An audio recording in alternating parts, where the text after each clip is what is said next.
and Director of Waste Management at the Kumasi Metropolitan Assembly, John Gokemia, says poor human attitude at the environment or to the environment is a major cause of flooding. Now he speaks to William Evans on the measures to avert disaster caused by flooding. Well, we're trying to get you that interview shortly. We'll hit Kumasi shortly for that interview with William Evans Inkum.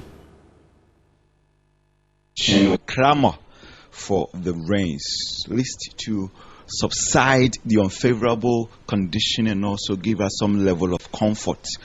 But recent downpour in parts of Kumasi did not only cause havoc to residents, but it also left a note of caution. I have been joined by the Waste Management Director for the Kumasi Metropolis.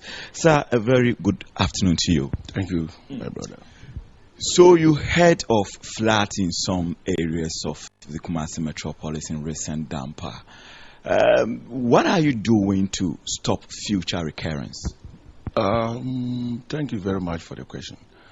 The rain came down when I was out of the country. But the good news is that I came on Sunday, and at the airport, I was told our flight to be delayed to Kumasi because the weather is not good. It's raining heavily here. The good news is that yesterday, Monday, I went round. So a few of the havoc, plantains, backyard gardens have been destroyed, plantains, and some tree branches have been broken. You see evidence of overflow from some of the drains.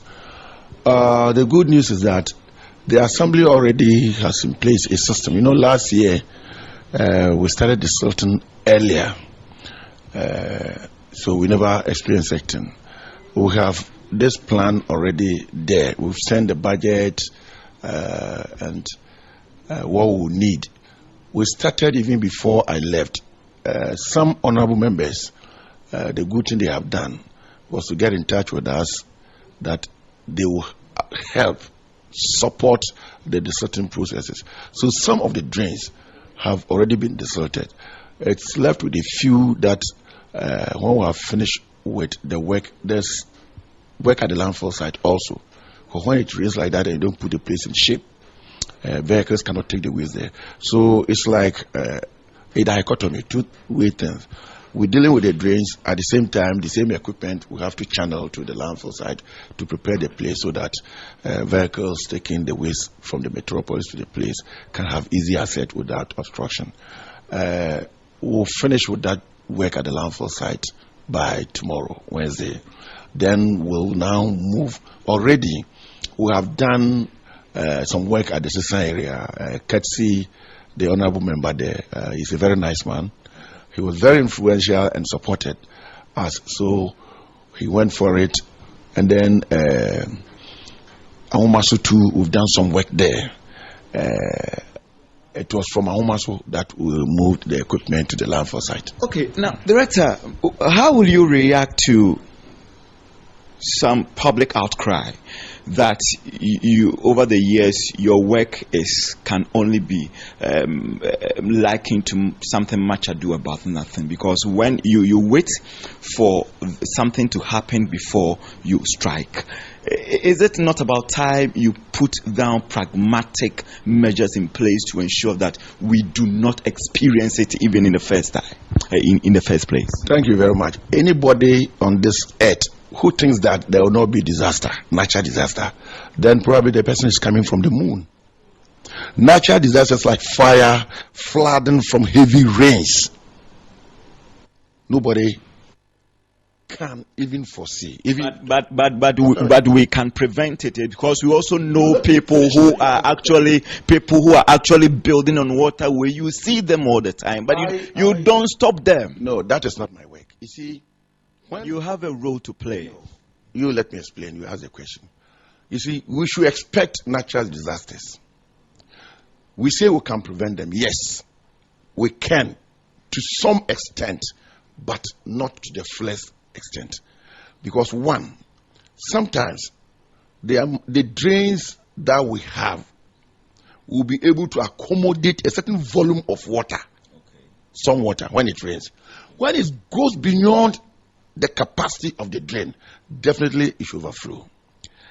Then two, our own attitude. The very people who are clamoring for, oh, you should do this, do that, they are the very people who must ask themselves, what have I been doing with the drain and the street?